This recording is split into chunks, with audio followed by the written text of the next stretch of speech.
네, 제가 뭐 하고 있는 일이 많은데 오늘 이야기 드리는 거는 학술적이거나 뭐 이런 종류보다는 제가 투자 쪽으로 하는 사람이다 보니까 투자 관점으로 봤을 때 산업적으로 앞으로 한 5년 정도 어떤 방향성으로 움직이게 될 거고 우리가 뭘 주목해야 되는지 그거를 전달하는데 초점을 많이 맞춰가지고 말씀을 드릴게요. 30분 동안 말씀을 드려야 돼가지고 가능할지 모르겠네. 네, 시작하겠습니다.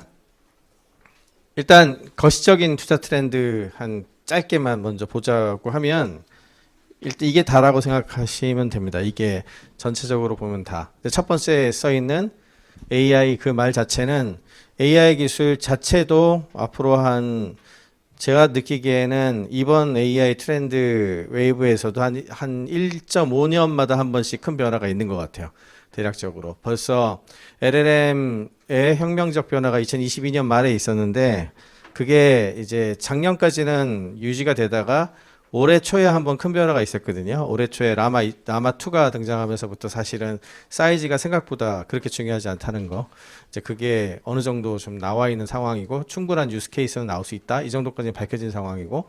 그다음에 제가 느끼기에 내년 말 정도면 또 한번 큰 퀀텀 점프가 한번 또 있을 것 같아요. 그게는 이제 아마 월드 모델 쪽일 것 같긴 한데, 그런 식으로 계속 변화하기 때문에, 그게 하나고, 그 다음에 두 번째는, 지금 AGI 기술 개발 경쟁이 이루어지고 있는데, AGI 관련된 쪽으로 가는 기술 부분이라든지, 또는 뭐 효율화하는 거라든지, 굉장히 많은 AI 기술 자체에 대한 변화가 하나, 그게 첫 번째로 할 수 있겠고, 두 번째는, 산업적 관점, 투자자 관점에서는 뭘 중요하게 생각하냐 하면 사이언스에서 뭔가 나온다 할지라도 그것이 널리 퍼져 두 가지를 되게 중요하게 봅니다. 널리 퍼지는 거. 그러니까 한마디로 수억 명 이상의 사람들, 일부 사람들이 쓰는 게 아니라 30% 이상의 사람들이 수억 명 이상한테 퍼져서 액세스가 가능하게 되는 타임, 그거를 만들 수 있는 인프라. 예를 들자면 우리가 월드와이드 웹이라고 하는 기술은 그 이전에 나왔었지만 실제로 많은 사람들한테 퍼뜨려지기 시작한 시점은 초고속 인터넷망 인프라가 깔려서 굉장히 쉽고 빠르게 웹브라우저 쓰면서부터거든요. 이제 그게 언제 되느냐? 그거는 사실은 인프라를 얼마나 빌드해서 서비스할 수 있느냐의 문제이기 때문에 그에 해당하는 파트가 소위 얘기하는 반도체 분야하고 그 다음에 여기 있는 이제 데이터 센터 이 두 가지로 요약해서 얘기를 할 수가 있죠. 반도체 분야 같은 경우에는 작년까지만 하더라도 아니 올해까지도 그렇고 내년 초까지도 그럴 것 같은데 엔비디아가 주도적이라고 지금 얘기할 수 있지만 사실 내년 하반기 정도부터는 좀 변화가 있을 것 같아요. 제 느낌에는 그거는 이번 주에 이제 브로드컴 주가가 왕창 뛴 거랑 관계가 어느 정도 돼 있다고 생각하셔도 되는데 저는 브로드컴이 반 엔비디아 진영의 지표라고 생각하거든요.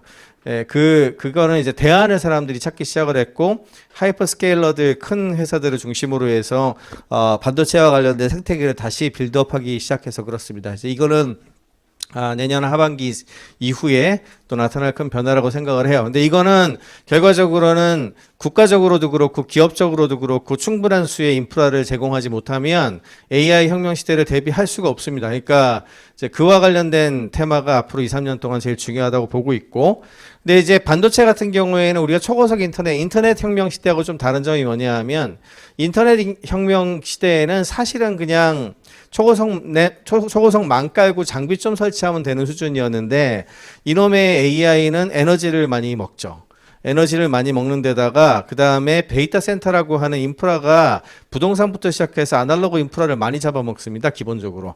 그러다 보니까 단순히 인터넷 때에 비해서는 훨씬 더 에너지나 이제 아날로그적인 리소스, 이제 이 자원에 대한 것들을 어떻게 잘 효과적으로 제공할 수 있는가가 과거 인터넷 때보다 훨씬 중요해졌어요. 그래서 그거를 세이브하고 잘 뭔가 할 수 있는 것이 굉장히 중요해질 것 같고, 그 다음으로는 결국엔 이게 엣지 디바이스에 통합이 돼서 큰 변화를 이끌어내기 시작을 하면 단순히 스마트폰이나 인터넷에 갇혀 있는 게 아니고 실제로 우리가 볼 수 있는 어떤 물건들에게 많이 들어가게 될 텐데 그 중에서 제일 중요한 그 물체는 아무래도 자동차겠고 자동차와 그 다음에 빌딩 뭐 이렇게 되기 시작을 하면 사실은 도시 문명 전체가 이제 AI하고 관계되는 형태로 나아갈 거라 생각해서 저는 이런 개념을 데이터 시티라고 부릅니다. 모빌리티나 데이터 시티와 관련된 여러 가지 부분이 아마 넥스트 빅띵 중에 하나가 될 거라고 예상을 하고 있고, 마지막으로 지금 이런 큰 변화가 진행이 되면 지구를 다 불태워 없애도 모자랄 것 같은 수준의 낭비가 지금 있습니다. 그래서 이거는 환경이나 지속 가능성 그리고 AI하고 우리가 같이 공진화하고 같이 살아가는 시대가 될 텐데 그런 것들을 잘 이제 서포트할 수 있는 이제 거버넌스 스트럭처 그래서 ESG가 이제 마지막 키워드로 해서 요 5개가 큰 그림으로 생각을 하시고 이해를 하시면 될 것 같아요. 그 다음으로는 이제 그 미디어적인 측면에서 바라본 그림인데 이거는 이제 세콰이어 캐피탈이 AI 생성형 AI 투자 관련된 그림으로 해놓은 겁니다. 원래는 여기 연도가 보통 쭉 있었는데 그냥 간단하게 말씀을 드리면 2022년 말에 텍스트와 관련된 첫 번째 혁명이 일어났고 2023년에 지불 결제를 하기 시작을 했어요. 이제 우리가 투자자 입장에서 제일 중요하게 생각하는 게 널리 퍼지는 것과 함께 돈을 내는가가 되게 중요하거든요. 돈을 내기 시작을 하면 절대 뒤로 돌아가지 않아요. 근데 이제 2023년 초에 이미 텍스트 관련된 서비스에 돈을 지불하기 시작했습니다, 사람들이. 그리고 1년 정도 지나서 이제 코드, 지금 올해 코드에 돈 내고 있거든요. 올해 코딩에 돈을 내고 있고, 그게 이제 작년 사실은 모델은 텍스트 모델이 나오면 코딩 모델은 사실 학습 데이터만 바꾸면 되기 때문에 자동으로 나오는 거라서, 그게 지금 올해 진행이 되고 있다고 생각을 하면 되고, 그 다음에 이미지도 올해 돈을 많이 내기 시작을 했죠. 이거는 이제 웹하고 같이 연결해서 하기 좋으니까 웹에 통합적으로 서비스하는 데들이 있고 아니면 좀 스페셜라이즈 해가지고 내는 곳들이 있는데 여튼간에 여기까지는 지금 진척도가 이제 2024년까지 진척도가 왔다라고 생각을 하시면 되고 내년이 이제 스피치하고 비디오 모델인데 스피치 모델 같은 경우에는 이거는 웹에서 서비스하는 모델이라기보다는 디바이스 인터페이스가 중요한 모델이다 보니까 여러분들이 스마트폰 사실 때 일부 서비스를 같이 사신다고 생각하는 개념으로 갈 가능성이 높죠. 그래서 사실상 상용화가 갤럭시 S24가 제일 빨랐던 제품이고 그 다음에 아이폰 16, 아이폰 16 그리고 거기에 이제 애플 인텔리전스 iOS 업데이트하면서 이제 자동으로 제공이 되기 시작을 할 텐데 이 서비스는 스마트폰 사실 때 여러분들이 자동으로 돈을 내기 시작을 하실 거예요. 그러니까 이거는 묻어 들어가는 거죠. 그런 형태로 해서 올해는 제품이 나온 정도라고 보면 되겠고 내년에 아마 본격적으로 스피치 모델 시대가 열릴 가능성이 제일 높다고 보고 있습니다. 비디오 모델은 여러분들 이번에 소라 나온 거 보셔서 아시겠지만 그 앞에 사실은 좀 소라가 써보시면 아시겠지만 생각보다 성능이 좋진 않아요. 생각보다 성능이 좋지 않고 젠3나 이제 다른 데에서 만들어 놓은 것보다 못합니다 아직은. 근데 어쨌거나 중요한 건 상용화가 진행이 돼서 쓰기 시작했다는 얘기가 되게 중요한 거고 그 이야기는 많은 사람들이 쓰기 시작할 때 인프라가 굉장히 중요해질 거고 인프라를 준비를 한다는 뜻이라고 보면 돼요. 근데 이게 이제 내년에 굉장히 큰 핫 이슈가 될 가능성이 높죠. 그래서 스피치하고 비디오가 2025년 내년에 굉장히 중요한 역할을 할 것 같고 그 다음으로가 사실은 이제 최근에 요 일주일 사이에 구글이 엄청 바짝 힘을 내고 있어요. 그래서 여러분들이 트렌드를 보시는 분들이라면 구글을 내년엔 제일 주목해야 될 필요가 있다고 생각을 하는데 왜냐하면 제미나이 2.0 이번에 발표한 모델이 좀 기존에 나왔던 거하고 궤를 달리하는 수준으로 나왔어요. 굉장히 멀티모달하고 스트림을 이용한 그 디텍션에서 쓸 수 있는 API부터 시작해서 굉장히 많은 것들이 뒷단에서 준비를 많이 해서 나왔거든요. 근데 그것만 발표한 게 아니고 삼성이랑 퀄컴이랑 같이 안드로이드 X를 같이 발표했죠. 사실상 비슷한 시기에 발표했거든요. 그러면 안드로이드 X라고 제미나이 2.0은 사실상 커플로 보여요. 제가 느끼기에. 사실상 커플로 보이고 이 두 개의 생태계가 내년에 어마어마한 뭔가 이상한 거를 만드는 사람들이 엄청 많이 나올 것 같아요. 내년 내에. 그러면 디바이스 자체는 혁신적으로 가려면 시장이 늘어야지 그거를 소형화하고 그다음에 뭐 배터리도 그렇고 여러 가지 비용이 이제 세이브 되게 되는데 아직까지는 그 비전 프로 나온 수준 그리고 안드로이드 XR 디바이스도 그 정도 수준이거든요. 그럼 그 디바이스는 못 써요 사실은. 못 쓰는데 한마디로 생태계를 늘리기 위한 랜드마크 디바이스로 제공이 됐다고 전 느끼고 있고 그걸 바탕으로 해서 내년에 굉장히 많은 어플리케이션 생태계가 나오면 아마도 폼팩터는 여러분들이 지난번 메타에서 발표한 그 오라이온 같은 느낌 형태하고 지금의 XR 디바이스보다 조금 더 가볍고 훨씬 싸고 착용하기 편한 형태가 될 것 같은데 아마 그런 디바이스의 시대는 2027년 정도 열리지 않을까 보고 있어요. 2026에서 7. 그러니까 내후년에서 3년 뒤 정도 예상을 하고 있는데 그거로 가기 위한 생태계 싸움이 내년에 크게 벌어질 것 같아요. 이게 이제 이제 3D 이쪽을 보는 부분이고, 그렇게 되면 그 다음엔 급격하게 아날로그 쪽으로 넘어갈 거예요. 로봇이라든지 디바이스라든지 이쪽으로 크게 넘어갈 가능성이 되게 높습니다. 대충 이런 식으로 타임 프레임은 흘러갈 가능성이 많다. 그 다음으로는 이제 내년 이제 트렌드 관련해 가지고 포브스하고 제가 이제 가트너하고 두 군데 거를 잠깐 보여드릴 텐데, 왜냐하면 제가 선택한 것도 중요하겠지만 기존에서 많이 얘기하는 것을 아는 게 되게 중요하니까. 보통 이제 포브스는 제가 항상 가지고 와가지고 얘기를 하는 이유가, 언론과 미디어가 관심 있어 하는 것에 대한 걸 파악하는 데 도움이 많이 돼서 가져오는데, 항상 가지고 와서 얘기를 할 때마다 진짜 형편없다는 얘기를 되게 많이 했었어요, 지금까지는. 왜냐하면 진짜 뭐랄까 좀 깊이가 별로 없는 얘기를 말만 잘 포장해서 나오는 경우가 많아서 그랬거든요. 근데 올해는 사실 깜짝 놀랐어요. 보통 5개씩 발표하는데 3개만 딱 발표를 했는데 핵심을 되게 잘 집었다고 생각이 들어요. 그래서 내년에는 마이크로 LLM의 시대가 열린다. 그래서 이거는 사실은 디바이스에 집어넣는 AI 시대가 온다는 얘기를 하기 위해서 저 넣어놓은 얘기라고 보시면 되고, 이 이야기는 다른 말로 표현하면 효율성, 그리고 지금의 이제 과다할 정도로 큰 거를 가지고서 일단은 퍼포먼스를 해야 되니까 퍼포먼스를 보여줘야 되는데, 상용화가 들어가기 위해서는 그 퍼포먼스 일부 희생하면서 굉장히 비용을 작게 잡아야 이제 가능하거든요. 그런 부분으로 넘어간다는 얘기를 한 거고, 두 번째는 제너러티브 어널리틱스라는 표현을 썼는데, 이게 굉장히 어려운 말이에요, 사실은. 근데 이게 무슨 얘기냐 하면은 B2B의 엔터프라이즈에서 큰 변화가 일어날 거라는 얘기를 이렇게 표현을 한 겁니다. 생성형 AI 기술을 활용을 해서 이제 우리가 의사결정을 하거나 기업에서 쓰이는 생산성 도구에 진짜 본격적으로 쓰기 시작해서, 그럼 이거는 이제 플레이어가 지금의 하이퍼스케일러 말고도 기존의 B2B 사스 소프트웨어를 제공했던 회사들이 있죠. 이런 회사들이 AI를 대부분 탑재한 제품으로 교체를 하게 되면서 기업의 의사결정부터 시작해서 기업들 자체가 AI를 활용하는 곳과 활용하지 못하는 곳의 격차가 크게 벌어지는 이제 이런 현상이 본격적으로 진행될 거라는 얘기고, 이것이 사실은 AI 혁신의 브릿지. 그러니까 그 다음엔 아마 개인이나 리갈 엔티티, 조직 자체가 바뀔 가능성이 높아요. 근데 조직 자체가 금방 바뀌기보다는 기존에 있었던 조직에서 쓰면서 바뀌는 형태로 일단 먼저 갈 거라서 이제 브릿지가 될 거다라는 얘기를 하고 있고, 마지막으로 세 번째는 이게 이제 가장 큰 문제죠. 할루시네이션을 중심으로 해가지고 AI 자체의 중요성이 높아지고 있는데, 여전히 이걸 제대로 신뢰해서 쓸 수 있는가에 대한 부분들이 여전히 지금 퀘스천 마크에 있고, 저걸 잡기 위해서 리소스가 진짜 엄청나게 들어가요, 지금. 그런 부분들을 어떻게 잘 하느냐가 이제 핵심이 될 거다 해서 트러스트라고 하는 3개의 키워드를 뽑았는데, 사실은 내년도에 굉장히 중요하게 봐야 될 3개의 키워드가 맞는 것 같습니다.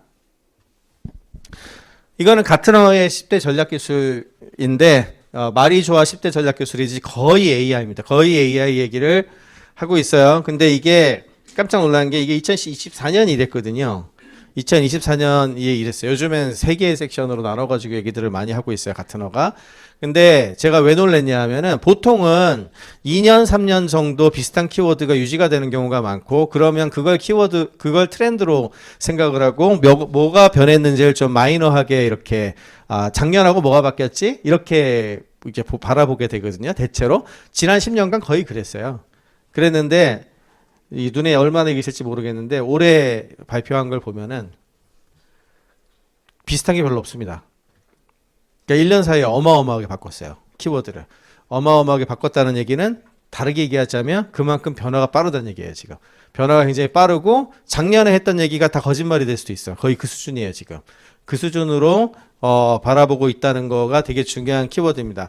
여러 가지 얘기가 있지만 이제 핵심적인 것들 몇 개, 중요한 얘기들 몇 개만 한번 짚어보자면, 일단 AI가 상용화가 진행이 되면, 상용화 되기 전에는 리스크에 대해서 별로 걱정을 하지 않아요. 왜냐하면 어차피 안 쓰기 때문에 리스크를 걱정 안 하거든요. 근데 이제 막 쓰잖아요. 막 쓰게 되면 진짜 리스크에 대해서 되게 센서티브해집니다. 그러다 보니까 특히나 내년에 제일 거의 모두가 얘기하고 있는 게 AI의 에이전트화를 되게 많이 하고 있는데, 에이전트화의 특징은 뭐냐 하면, 에이전트는 자율적으로 뭔가 액션을 하는 형태이기 때문에, 이게 뭔가 잘못된 판단을 하면 그냥 얘기만 하고 끝나는 게 아니라 지가 뭔가를 할 가능성이 되게 많단 말이에요. 그러니까 훨씬 리스크가 높아요.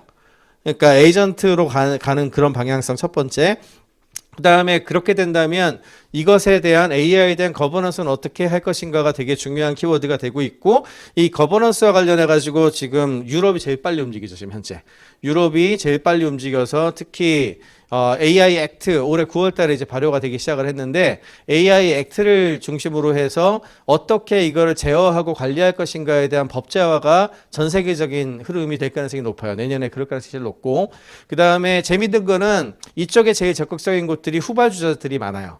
그러니까 이번에 제가 옥스포드가 이제 주로 이제 드라이브를 하고 있는데, AI 액트 같은 경우에 유럽 같은 경우에 제일 열심히 하고 있는 곳이 IBM과 아마존이에요. 그래서 IBM은 왓슨X, 아마존 웹 서비스는 뭐 여러분들 잘 아시는 것처럼 거기에 AI 집어넣어서 하는 건데, 얘네들이 손잡고 옥스포드에서 만들어 놓은 AI 액트의 기본 프레임워크를 지키는 데몬스트레이션을 같이 하고 있어요. 또 공동 개발에 가까워요. 그래서 자연스럽게 아마존이나 IBM의 그 플랫폼을 쓰게 되면 유럽의 AI 액트를 맞출 수 있게, 예, 그런 형식으로 지금 준비를 해서 열심히 하고 있거든요. 근데 여러분들이 알고 있는 빅테크, 소위 얘기하는 구글, 아마존, 어디냐, 마이크로소프트, 뭐 이런 회사들 생각해 보시면은, 메타도 있고요. 그런 회사들 생각해 보면은 지금 현재 AI를 주도하고 있는 회사가 어디냐고 물어보면 마이크로소프트, 애저, 마이크로소프트하고 오픈 AI, 그리고 그 다음에 구글, 그죠? 구글, 그리고 메타, 이 정도 생각하시죠? 그러니까 드라이브를 먼저 걸고 있는 회사들이 빠져 있죠. 그쪽이 빠져 있고 되려 약간 뒤쳐져서 우리 좀 늦긴 했는데 1등이다. 근데 공공도 갖고 있고, IBM 공공이 굉장히 셉니다. 공공도 갖고 있고, 이런 회사들이 엔스로픽에 아마존은 이제 뒤늦게 들어가야 되니까 엄청 투자를 했고, 이제 이런 회사들 같은 경우에는 이 거버넌스 쪽에 굉장히 신경을 많이 쓰고 있어요. 왜? 그쪽에서 어차피 규제가 생길 거라 보니까. 그러니까 이런 부분들에 대한 그림. 그리고 이제 뭐 보안 관련해 가지고 굉장히 큰 어떤 도전이나 내용들이 있을 것 같고요. 그리고 새로운 컴퓨팅과 관련된 여러 가지 도전이 있어서 그에 대해서도 좀 얘기를 해야 된다. 특히 이번에도 윌로우 때문에 난리가 났죠. 예, 퀀텀 컴퓨팅 관련된 부분인데, 포스트 퀀텀 크립토그래피와 관련된 여러 가지 이슈가 본격적으로 제기될 가능성이 높고, 근데 이건 뭐 몇 년 걸릴 거예요. 몇 년 걸리는데 지금 빨리 저런 얘기가 먼저 나오는 거는 사실은 미국에서 저거 준비한 지 오래됐거든요. 그리고 저 이슈가 언젠가 될 거라고 생각을 하게 되면 대비가 안 돼 있으면 안 되거든. 예, 그래서 이제 내년에는 특히 이게 그 AI하고 그 퀀텀 AI 머신러닝, 퀀텀 머신러닝이 많이 나와요. 그래서 이 부분에 대한 기술들이나 좀 봐야 될 부분들이 많이 있는 것 같고, 그 다음에 눈에 보이지 않지만 주변에 있는 데이터들을 잘 접목해서 쓸 수 있는 인텔리전스라든지 에너지 에피션트 컴퓨팅, 하이브리드 컴퓨팅, 이런 이야기들. 그리고 이제 점점 아날로그 디바이스에 AI가 들어가면서 인간과 같이 연계되는 종류, 스페이스형 컴퓨팅이라든지 로봇이라든지, 이게 되게 중요해질 것 같습니다. 그 다음에 요즘에는 이런 얘기할 때 굳이 우리만이 아니라 AI한테도 한번 물어봐야죠. 그래서 GPT-4.5한테 뽑으라고 했더니 이렇게 뽑았어요. 마이크로 LLM, 생성 AI 2.0, AI 신뢰 및 윤리 플랫폼, 에이전틱 AI, 에너지 효율적 컴퓨팅, 양자유 암호화, 멀티모달 AI, IoT AI의 융합, 증강현실과 공간 컴퓨팅, 지능형 로봇. 제가 아까 얘기한 얘기들을 그냥 말만 달리해서 이렇게 뽑은 것 같죠. 예, 그래서 뭐 크게 그냥 요약한 수준으로 뽑았더라고요. 그래서 생각보다 제가 항상 느끼는 거지만 저는 GPT-4가 그닥 그렇게 좋은 것 같지가 않아요. 이럴 때 보면은 클로드 3.5에다 뽑으라고 했더니 좀 신선한 걸 몇 개 더 뽑아놨어요. 그래서 여기 같은 경우에는 아까 얘기한 여러 가지 부분들이 거의 그대로 있지만 몇 개 좀 눈에 띄는 게 있습니다. 일단 두 번째에 퀀텀 AI 컨버전스, 퀀텀 컴퓨팅 관련된 부분하고 AI하고의 컨버전스가 내년에 특히 점점 중요해질 것 같다는 얘기를 했고, 그 다음에 눈에 띄는 게 네 번째 또 인더스트리얼 메타버스. 메타버스가 맨날 뭐 게임에 뭐 B2C 이런 걸로 얘기를 했지만 사실은 디바이스의 디지털 트윈을 이용을 해서 산업적으로 활용할 수 있는 쪽 분야에서 더 먼저 가치를 증명하면서 커질 것 같다는 얘기인데, 이 부분에 대한 이야기. 그리고 다섯 번째 코그니티브 IoT도 굉장히 인상적인 말을 뽑아놨죠. IoT가 되게 중요해지는데 IoT 디바이스에 작은 사이즈로 AI가 들어가면서 이들 간에 연계를 하는 걸 하고 있어요. 저희가 사실 실리콘밸리 투자사기 때문에 실리콘밸리의 창업자들도 많이 보는데 저희가 보고 있는 회사 중 시스코 출신 창업자들 중에 저걸 준비하는 곳들이 있거든요. 저거를 실제로 그 통신 네트워크에 인텔리전스까지 같이 집어넣어가지고 과거하고는 다른 형태의 진화된 IoT 쪽 그 테크놀로지를 좀 많이 해요. 플랫폼도 많이 나오고 있고 이쪽에 굉장히 큰 변화가 있을 수 있을 것 같아요. 그리고 바이오 디지털 인테그레이션, 이건 이제 뉴럴링크 포함해가지고 이런 BCI 인터페이스와 관련된 얘기들이고, 개인적으로 굉장히 중요하게 생각하는, 그 다음에 서버링 클라우드도 여기 지금 이야기를 해놨습니다. 이제 네이버에서 한참 얘기하는 그 이야기고, 이건 AI는 전략 자산에 가까워가지고 그에 대한 부분들은 여전히 굉장히 중요한 키워드가 될 수밖에 없는 것 같아요. 그리고 가장 주목할 만한 게 저 중간에 7번째는 제로 트러스트 시큐리티입니다. 이게 뭔 얘기인지 아세요? 저희는 지금 저 시큐리티를 굉장히 중요하게 생각하거든요. 저희 뭐냐 하면 우리가 알고 있었던 보안이라고 하는 것의 패러다임 자체가 바뀔 것 같다는 얘기인데, 기존의 보안은 어떻게 하냐 하면 바깥은 위험하고 안쪽은 안전하다는 가정에서 시작합니다.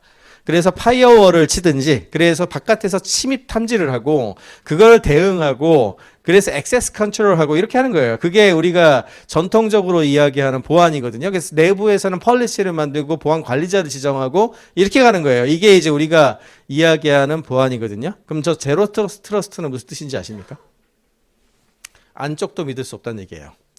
그러니까 안팎 어디나 믿을 수 없다. 아무것도 믿을 수 없다는 거예요. 제로 트러스트. 제 트러스트가 없다고요.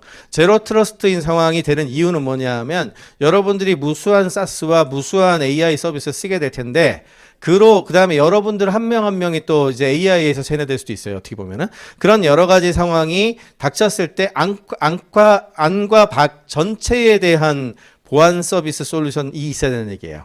그거 어떻게 할 거냐. 이거 어떻게 해야 될 것 같습니까? 저희 투자하는 회사 중에 이것만 열심히 하는 회사 있습니다. 이제 티어리 같은 회사가 있는데, 내년 초에 발표될 거라 제가 뭐 함부로 얘기할 수 있을 것 같지는 않고, 지난 7년간 데프콘, 그 해커 올림픽 7년 중에 5번 우승한 팀이에요. 이제 그냥 한마디로 말씀을 드리면, 보안도 AI가 합니다, 그냥. 예, 한마디로 보안관들 돌아다닌다 생각하시면 돼요. 이제 그런 식의 형태로 바뀔 가능성이 굉장히 높아요. 그래서 이 부분이 이제 앞으로 제일 중요하게 봐야 되는 종류 중에 하나가 될 것 같습니다. 그 다음으로 이제 저희가 바라보는 되게 중요한 질문에 대한 이야기인데, 두 가지 근본적인 문제를 해결해야 되는 거죠. 첫 번째는 누가 고객인가에 대한 문제. 고객이 확정이 되면 그들이 필요로 하는 필요성이라는 것들도 명확하고, 그리고 여기에서 되게 중요한 질문 중에 하나가 세 번째, 빅테크 컴퍼니가 테이크 케어를 할 거냐 아니면 소홀히 할 거냐. 전 저거 되게 질문 많이 해요. 왜냐하면은 맨날 무슨 테크놀로지 업데이트 할 때마다 스타트업 1000개가 없어졌니 이런 얘기 하시는 분들 많이 계신데, 그거는 없어질 만한 기술 가지고서 스타트업을 한 겁니다. 그러니까 사실은 핵심 역량에 해당하는 부분이 있어요. 핵심 역량에 해당하는, 여러분이 플랫폼 컴퍼니, 소위 얘기하는 빅테크 컴퍼니면은 지금 아직 안 돼 있다고 해서 그게 없어지는 게 아니고 결국엔 해결하거든요. 두 가지 방법으로 해결해요. M&A를 해서 해결하거나 아니면 자체 개발해서 해결을 해요. 왜? 그렇게 안 되면 넥스트로 못 나아가거든요. 그러니까 그 종류를 이거 아직 안 됐네 해가지고 자기네들이 만들었다. 그거는 세 번째 룰에 위반한 거예요. 저것 때문에 안 되는 거거든. 그러니까 딱 보기에도 핵심 엔진에 해당하고 핵심적인 것에 되는 부분들은 그냥 빅테크가 어차피 할 거예요. 아니면 우리가 만들었는데 우리가 세계 1등이어서 쟤네들이 사주든가. 그렇게 됐을 때 이게 어느 정도 가치가 있지, 그러지 않는 종류는 하기 힘들어요. 이거는 이제 굉장히 중요한 질문 중에 하나고, 5년 정도의 타임 프레임으로 모든 걸 바라봅니다. 사례를 지금 시간이 너무 없어서 사례가 엄청 많긴 한데 넘어갈게요, 이거는. 예, 이거부터 넘어가고. 두 번째, 이제 핵심적인 질문은 비용과 효율 문제죠. 그래서 두 가지 이론이 있죠. 하나는 젠센항이 항상 얘기하는 AI 팩토리 이론. AI 팩토리 이론은 라지 랭귀지 모델 서비스에 기반을 했어요. 한마디로 말해서 옛날 우리 자본주의의 소위 얘기하는 제조업 보면은 큰 기계 사다가 공장에서 와장창 생산해서 서비스는 게 제일 싸다. 이 이론이죠. 그게 이제 그러니까 엔비디아 팜 구축해가지고 와장창 서비스해라 하이퍼스케일러들. 이게 이제 소위 이게 제일 싸고 효율적이라는 얘기예요. 그게 엔비디아 주장이고 그에 비해서 이제 퀄컴이라든지 애플 같은 회사들이 주장하고 있는 거 아니 뭐 어차피 내년 되고 내후년 되고 하면 여러분들 스마트폰 다 AI형으로 바꿀 거고 PC도 바꿀 거고 다 바꿀 건데 여기에 AI 반도체 다 들어가게 되면 AI의 서비스에 들어가는 수많은 로딩을 이 디바이스에 상당히 넘겨주게 될 거고 그거는 추가 비용 들어가는 거 아니잖아. 어차피 디바이스 할 거니까. 그러니까 이게 더 싸라고 하는 주장이 있어요. 이 두 번째 주장 같은 경우에는 이게 먹히려면 스몰 랭귀지 모델이라고 해서 사이즈 작은 모델이 어느 정도 성능이 나와야 되거든요. 근데 작년 말까지만 하더라도 오른쪽 주장이 거의 폐기 안 된다고 생각을 했었어요. 왜? 작은 모델은 절대 충분히 사용 가능한 수준의 퍼포먼스를 내지 못한다. 이게 믿음이었거든. 그게 소위 얘기하는 스케일링 로라고 얘기하는 종류의 하나인데 그게 올해 상반기에 깨진 거예요. 올해 상반기에 물론 이제 최고 수준의 수준까지는 안 되지만 그냥 사람만 알아듣고 인터페이스로 쓰는 수준으로 이야기하는 랭귀지 모델 같은 경우에는 충분히 작은 모델로도 되더라. 심지어는 스마트폰에 올라가는 2빌리언 모델로도 되더라. 라고 하는 것이 밝혀져 버렸죠. 그게 그래서 굉장히 큰 변화입니다. 그래서 오른쪽으로 많이 이동을 하고 있는 상황이고 저게 얼마나 더 잘 될지는 사실은 이 두 개가 섞여진 하이브리드 모델이 대세가 될 것 같기 때문에 그러니까 이제 그 부분에 대해서는 아마 하이브리드 모델로 갈 가능성이 가장 높아 보여요. 두 가지 중간에 섞어가지고 하는 방식이죠. 그리고 여전히 반도체는 부족하고 자원도 부족하고 이 부분에 대해서 혁신적인 기업들이 많이 나올 수밖에 없어요. 이게 향후 2, 3년간은 제일 큰 키워드가 될 겁니다. 저희도 제일 많이 투자하는 쪽이 이쪽 중에 하나고요. 예, 같은 맥락에서 이제 주머니 속 AI라 그러죠. 경량화와 온디바이스 시대가 올 거냐. 이렇게 하기 위해서는 지금 현재 이게 가능해진 가장 큰 이유는 모델 압축과 관련된 기술도 있고 널리지 디스틸레이션이라고 해서 지식 증류와 관련된 기술 특히 생성형 AI를 이용해서 데이터 생성을 해가지고 처리를 되게 많이 하거든요. 이런 거라든지 양자화라든지 이제 경량화 기술이 많이 발전을 했고 이걸 지원하는 반도체가 같이 갔을 때 이게 성공할 수 있는 거거든요. 이 부분은 지금 아마 내년, 내후년 되면 조금씩 뭐가 나오기 시작할 것 같고 사용자 경험의 측면에서도 이쪽이 장점이 꽤 있죠. 실시간 처리가 가능하고 네트워크가 끊어져도 되고 예를 들어 챗GPT 이번에 소라 발표하고 나서 지난 어젠가 그젠가 한 12시간 못 썼죠?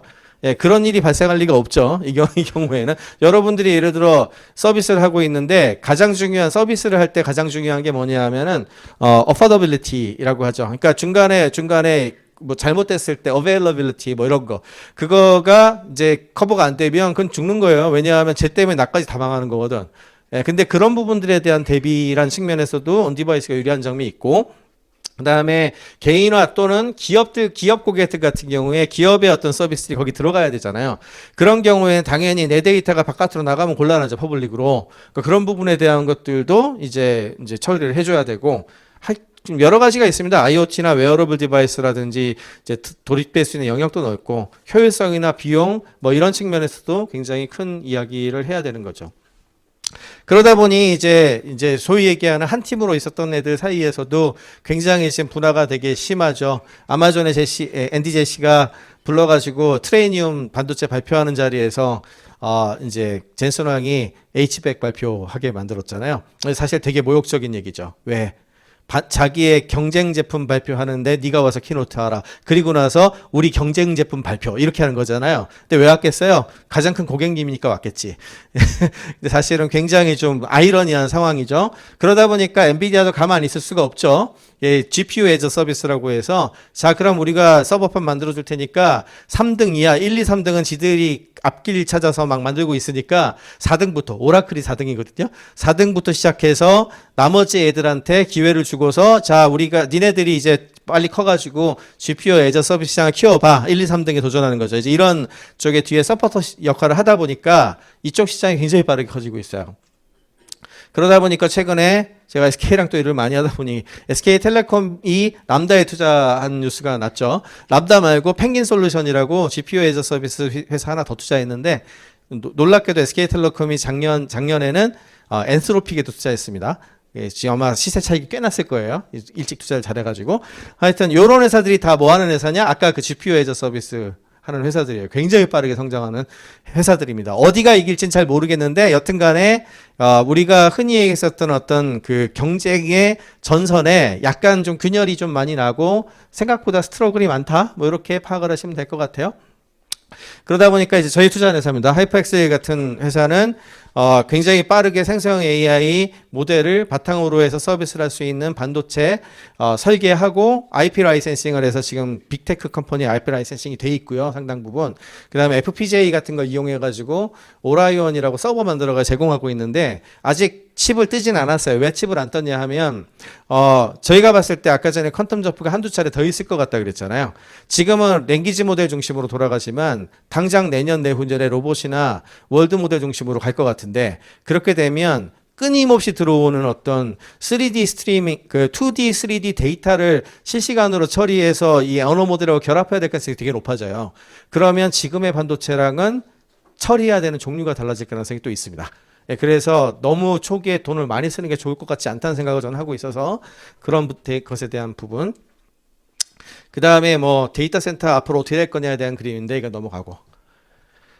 그리고 여러분들 잘 아시는 것 같이 이제 비슷하게 결국엔 될 것 같잖아요. 스피치로 해서. 그래서 이런 식의 제품을 어떻게 서비스할 것인가 굉장히 중요해지게 됩니다.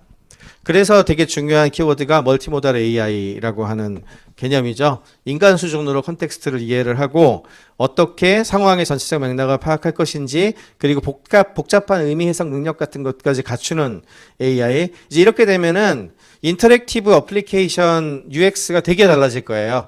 이렇게 되려면은 단순히 언어만 갖고 얘기하는 걸 넘어서는 걸 해줘야 되니까 VR, AR이나 로봇이나 헬스케어, 제조업, 서비스업 같은 데가 굉장히 큰 영향을 받을 가능성이 높아지고 이 기술이 이제 정착이 되면 자연스러운 인간 AI 상호작용 혁신 같은 키워드가 되게 중요해질 것 같아요. 이게 이제 젠슨 황이 발표했었던 멀티모달 AI에 대한 이야기인데 넘어가고요. 그 다음으로 이제 AI 칩 전쟁. 아까 말씀드린 엔비디아의 독주가 계속 될 건가? 예, 잘 모르겠죠. 아직까지는. 이번에 제미나이 2.0 같은 TPU 버전 6 가지고 트레이닝 한 걸로 알려져 있는데 제가 알기로는 효율성이 엔비디아 반도체 대비 거의 3배 가까이 되는 걸로 알고 있어요. 그런 부분들을 빅테크들이 일단 실험을 하고 있고 여기서 만들어지는 어떤 생산 시설. 지금 현재 TSMC라는 회사가 몽땅 다 쥐고 있는 게 가장 큰 문제인데 여기에 대한 매니팩처링 부분이 병목이 좀 해소가 되는 게 되게 중요해서 병목 해소가 되고 나면 또 한 차례 큰 변화가 있을 것 같아요. 이런 변화를 읽어가는 게 되게 중요해 보이고요. 그 다음에 반 엔비디아 연합이 지금 사실상 탄생을 해버렸죠. UA링크 컨소시엄이라고 해서 이게 이제 앞으로 어떻게 진행이 될 건지 그리고 생각보다 되게 다양한 특화된 AI 칩 같은 것들도 이제 내년부터는 많이 필요할 가능성이 높아진다라고 하는 이야기가 또 하나의 중요한 키워드입니다. 이 UA링크 쪽 얘기인데 넘어갈게요. 이거는. 그 다음에 이제 AI에 최적화된 디바이스는 무엇인가? 사실 안드로이드 XR 또는 오라이온 이런 게 결국에는 저는 핵심 키워드라고 생각을 하는데 저기 오라이온이죠. 저기 있는 게 새로운 AI형 하드웨어 탄생을 위한 기술 축적 단계가 내년이면 임계점에 다다를 것 같아요. 여기에는 집어넣지 못했는데 지난주에 발표된 안드로이드 XR하고 제미나이 2.0이 결합했을 때 이걸 할 가능성이 되게 많이 높아 보입니다. 그래서 이런 어떤 엣지 반도체와 함께 처리할 수 있는 학습 인프라도 같이 구축이 돼야 되고 서비스할 수 있는 인프라도 있어야 되겠죠. 그리고 이런 서비스나 컨텐츠가 만들어졌을 때 여기에 가장 최적화된 터미널 하드웨어 디바이스는 무엇인가라는 질문에 당장은 올해, 내년, 내후년 정도까지는 스마트폰이겠죠. 결국에는 스마트폰이 가장 많이 팔리고 여러분들이 신상으로 어차피 바꾸시기 시작할 테니까 AI 서비스가 늘기 시작하면 아마 교체하시게 될 거예요. 결국에는. 근데 웨어러블 안경형 디바이스가 이거에 대해서 도전하고 있는 게 첫 번째. 그 다음에 허에 있었던 건 뭐죠? 그냥 이어폰이었죠. 이어폰, 무선 이어폰 형태잖아요. 무선 이어폰이나 조금은 더 심플한 형태의 가벼운 디바이스들도 나올 가능성도 있다. 왜냐하면 눈까지 하기 좀 불편하다고 생각하면 귀하고 스마트폰의 결합을 되게 쉽게 한다든지 뭐 아니면 시계에다가 그런 걸 넣는다든지도 할 수 있기 때문에 컴비네이션 같은 것들도 생각해 봐야 되겠지만 중요한 거는 어쨌든 우리 몸의 감각기관과의 인터페이스를 어떻게 만드는지가 제일 핵심이 될 것 같아요. 그런 부분들이 AI 시대에 맞는 킬러 하드웨어로 넘어가는 부분이 될 것 같습니다. 그래서 비전 프로나 퀘스트 3 그리고 뭐 이런 걸 하기 위한 인터페이스가 많이 나오고 있는데 이건 넘어가고요. 그 다음에 이제 지능형 하드웨어하고 엠바디드 AI라고 하는 키워드를 뽑아봤는데 물리적 신체를 통한 능동적 학습이나 적용, 이제 로봇이라든지 움직이는 것과 관련된 것들이 되게 중요하니까 센서나 액추에이터를 통한 실시간 환경 상호작용, 추상적 지능하고 물리적 세계의 연결, 이게 사실은 페이페이리 교수가 만든 월드랩스가 지향하는 타겟이에요. 그러니까 그동안은 사실은 랭귀지 모델의 특징은 뭐죠? 인터넷에 있는 글을 가지고 학습하고 거기에 있는 것들에 인간들이 뽑아낸 것들의 추상화를 해서 서비스를 하는 거거든요. 생성을 하면서. 그게 핵심이거든요. 근데 우리 실세계는 디지털로 이루어진 인터넷과는 다른 세계잖아요. 이 다른 세계에 가면 위치와 컨텍스트, 주변 환경, 물리적인 인터랙션까지 다 고려해야 되거든요. 그런 부분들을 인지하고 서비스할 수 있는 것이 넥스트 스테이지라고 보고 있고, 그걸 처리할 수 있는 인프라는 사실은 지금 테슬라가 가장 많이 가지고 있습니다. 테슬라가 가장 열심히 했고 관련된 걸 많이 갖고 있는 회사죠. 그래서 저는 개인적으로 지금 현재 세계 최고의 AI 회사는 xAI가 될 가능성이 높다고 생각하는 사람인데, 여튼 그런 어떤 특징을 갖고 있고, 그 다음에 이런 다양한 형태의 지능형 하드웨어가 휴머노이드 형태로 이제 구현이 되기 시작을 했고, 생체 모방형 지능형 로봇도 나오지 않을까라는 생각도 하고 있고, 그 다음에 이제 스마트 프로스테틱스는 이제 몸에 부착해서 쓰는 이제 BCI 같이 뉴럴링크 칩 같이 이렇게 하는 것도 있겠지만 다른 종류들도 많이 나오겠죠. 그리고 드론이나 비행기, 건물 이런 쪽으로 많이 넓혀가지고 우리가 봐야 되는 시대라고 생각을 하고 있고, 이거를 뭐 다른 곳에선 피지컬 인텔리전스라는 용어도 써요. 물리적인 지능, 물리적 지능이라는 표현도 쓰고 있는데, 저는 그보다는 인바디드 AI라는 표현이 조금은 더 개인적으로는 좀 와닿는 표현이어서 이거를 좀 가지고 와서 말씀을 드리고 싶습니다. 시간이 다 됐나 봐요. 막 오는 거 보니까. 로봇 관련된 쪽도 많이 보고 있고, 로봇 쪽에 뭐 이거는 이제 이탈리아 애들이 만든 휴머노이드 로봇, 이탈리아 로봇 클러스터 만들었더라고요. 네. 보면 디바이스가 꽤 정교하게 디자인을 잘했죠. 이탈리아스러워요. 네, 그만큼 이제 넥스트는 하드웨어로 넘어갈 거라고 생각을 하고 많이 하는 거죠. 이거는 이제 한재건 교수 만든 A로봇 시리즈 A 펀딩 거의 끝나가는데 지금 회사 가치도 굉장히 많이 올라갔습니다. 이게 아마도 이제 많이 탑재가 될 것 같고, 이 마지막으로 리얼월드하고 공간지능과 관련된 부분, 3D하고 공간지능 기술이 발전이 되면서 대규모의 3D 데이터셋이나 실시간 3D 객체 인식 추적 기술이 중요해질 것 같고, 그 다음에 복잡한 실내외 환경의 실세계 데이터를 어떻게 처리할 것인가 하는 처리 인프라, 이게 사실은 도조가 이거 맞춰가지고 만든 거죠. 그리고 페이페이리 교수님은 AI가 세상을 이해하고 세상이 AI를 이해하는 것이 제일 중요하다. 세계에 대한 월드 모델을 얘기하는 거고요. 그래서 인간의 공간 인지 능력을 모방하는 AI 시스템. 그리고 이게 되면 단순히 개인이나 요 공간 정도 수준에서 끝나는 게 아니라 이거를 좀 크게 보면은요, 스마트 시티하고 연결이 돼요. 스마트 시티, 도시 전체 3D 모델링이나 교통 흐름 뭐 이런 걸로 넘어간다는 거. 그 다음에 뭐 테슬라에서도 이렇게 러닝 제너럴 월드 모델이라고 이제 일론 머스크가 직접 얘기를 했죠. 자기네 제일 잘하는 게 이거다. 사카나의 데비타도 사실은 이쪽에 최고 전문가 중에 한 명이거든요.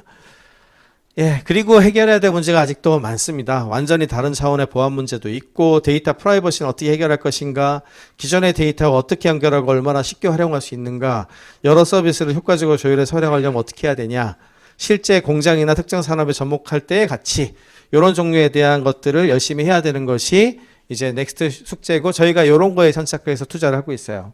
스마트 마인드 같은 회사는 이 분야의 데이터베이스하고 연결고리를 위해서 투자한 회사고, 아까 말씀드린 그 AI 시대의 완전히 새로운 형태의 그 시큐리티, 예, AI 관련된 시큐리티 쪽이라든지 또는 데이터 프라이버시라든지 데이터를 어떻게 망분리 환경에서도 이렇게 서비스를 할 수 있는가가 해결이 되지 않으면 기업에서 못 쓰거든요.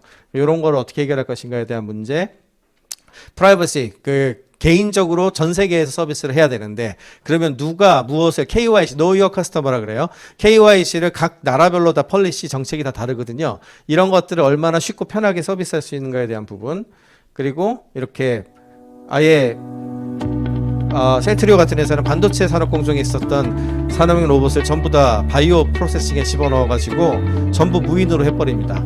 그래서 앞으로 신약이라든지 세포 치료제라든지 유전자 치료제 같은 것들을 막 그냥 다 자동으로 만들 수 있도록 하는 인프라 체계인데 2026년 정도까지 이미 글로벌 파마에 전부 솔드아웃 돼 있어요. 주문 예약으로. ASML 같은 반도체 산업에 있었던 일이 그대로 바이오에서 일어날 거예요. 뭐 이런 것들 연결해 가지고 이렇게 뭐 스케일업도 하고, 그리고 이렇게 해서 얻은 데이터를 기반으로 해서 어떻게 하는 게 가장 최적화된가에 대한 서비스도 제공하고, 뭐 이런 식으로 특정 산업에 이걸 어떻게 접목할 것인가가 굉장히 중요한 키워드가 될 거예요. 그 다음으로는 뭐 이제 더 미래지향적으로 생각할 수 있는 것들은 과연 지금 현재 데이터 센터가 이대로 유지될 것인가, 미래의 데이터 센터는 어떤 것이고, 통신 인프라라든지 이런 건 어떻게 변해 나갈 것인가에 대한 질문, AGI 시대로 가기 위한 기술들의 종류, 새로운 시대의 새로운 하드웨어, 로봇, AI 시대 집과 빌딩, AI와의 공진화를 위한 새로운 문명과 도시에 대한 여러 가지 문제 해결을 위한 기업들, 이런 것들이 이제 앞으로 주목해야 될, 좀 롱텀으로 봤을 때는 그것들이라고 생각을 합니다.